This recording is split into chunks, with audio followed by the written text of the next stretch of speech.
So you finally got to your COS and now it's time to apply for your visa, and you have some of these documents missing, or more, they're going to deny your visa straight away, and now you have to contact your employer to issue you another COS. What a waste of money and time. Anyways, hey my darlings, my name is Timmy and I am a London-based YouTuber. If you're new to this channel, you're definitely welcome. Please be kind enough to subscribe to this channel and also like this video so that YouTube can recommend these videos to other people just like you that needs to get information. And if you're an OG, you're definitely welcome. Before you continue watching, please make sure to click the notification button. So if you click on today's video, it simply means you're trying to relocate to the UK as a skilled worker, or as I would say in Nigeria, to Jakba.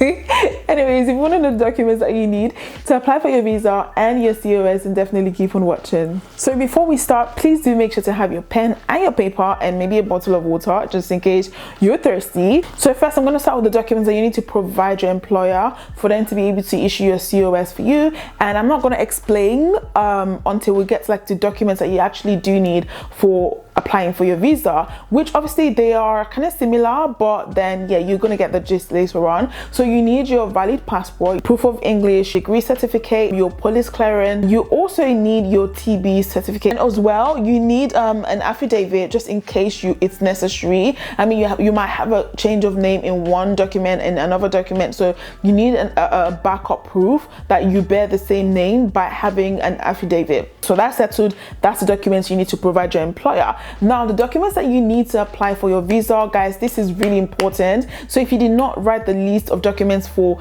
your COS, because your employers will still tell you the documents that you need to apply for your COS, but this one is really important. So the first thing you need is a passport, a valid passport that is at least 3 months valid, okay? But I would say, give or take, make it like 6 or 9 months. And if you don't have one, make sure you to go and get a passport, because this was a hassle for me trying to get a passport, because my passport expired and I did not get a new one until like towards the time I was trying to apply for a visa. So you need a passport that is valid.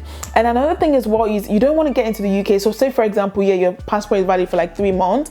You don't now want to get into the UK and you're spending a lot of money trying to get a new passport. So it's a lot easier for you to get your passport back home. Make sure like the 10 years or the 5 years one, so that you don't have to stress yourself as soon as you get into the UK trying to like now spend a lot of money trying to book an appointment and all of that. The next thing that you need is your police clearance. So if for a student, you don't need a police clearance, but for a skilled worker, you need a police clearance certificate done. And this is because they need to know if you've killed someone before, if you've got like any criminal record. Even in the UK, like when you're trying to apply, you're still gonna have to do like DBS and stuff, because I mean, you might have been in the UK for like 2 days and might have committed a crime, so you still need to do like a DBS. They need to know that you've not committed any crimes or whatsoever, so you need to get that one done, and it's valid for like 3 months as well.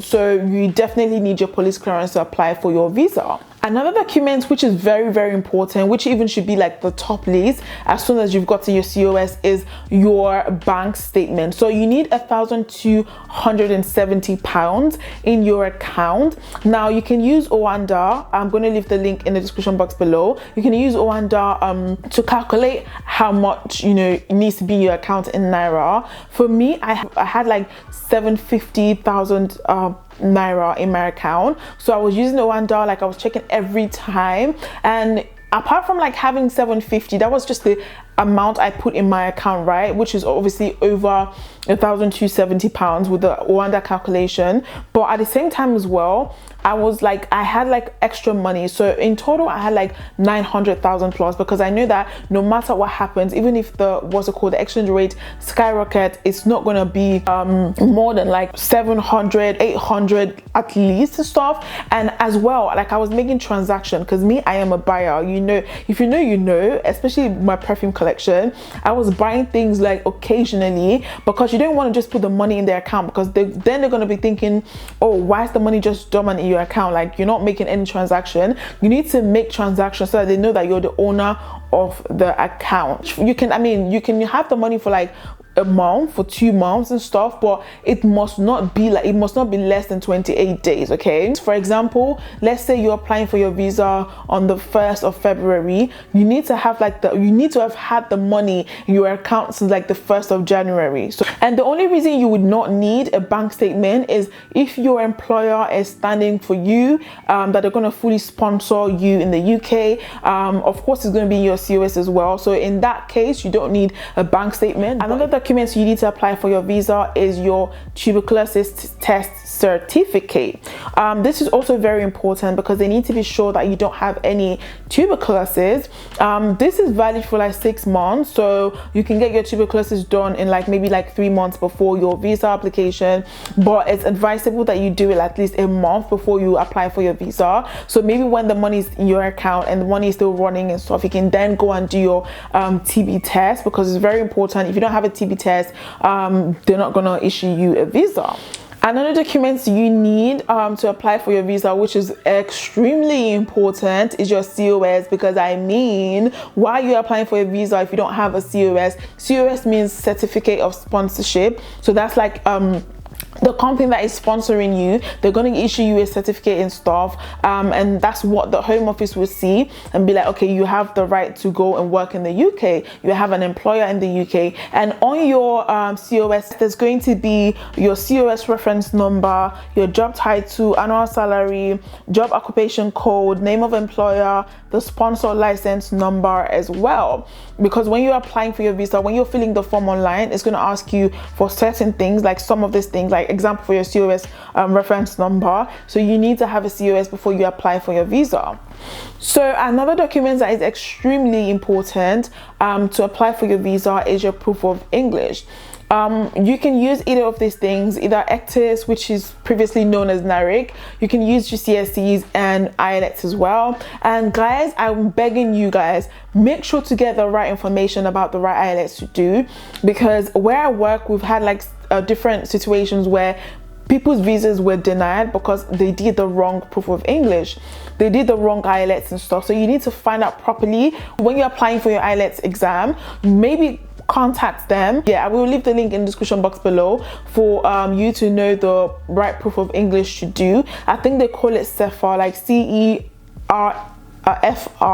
or something like that. But yeah, all the information you need are on gov.uk, so please make sure to always check gov.uk so that you don't write the wrong proof of English.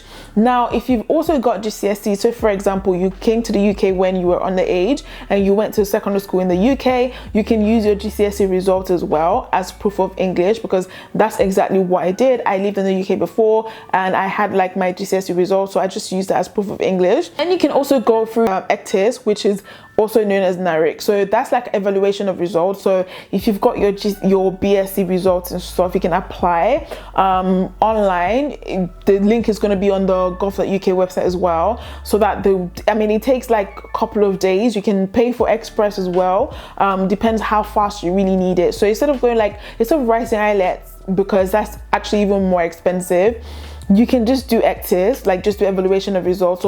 Another document you need to apply for your visa is your degree certificate. Now, this one is a hit or a miss, because I submitted mine so that they will know that I actually have been BSc, but I don't think it's necessary for this, but just in case, you can submit it. It's better to have more documents than less document. You need to have more proof for them to know that, okay, yeah, this person actually went to school, this person did not just write IELTS, they've also got BSc results, and things for them to believe you that you actually are taught in English. Now, another document you need to apply for your visa is obviously your training certificate. Now, this one, I don't think they actually request for it, but like I said before, the more documents you have, the better.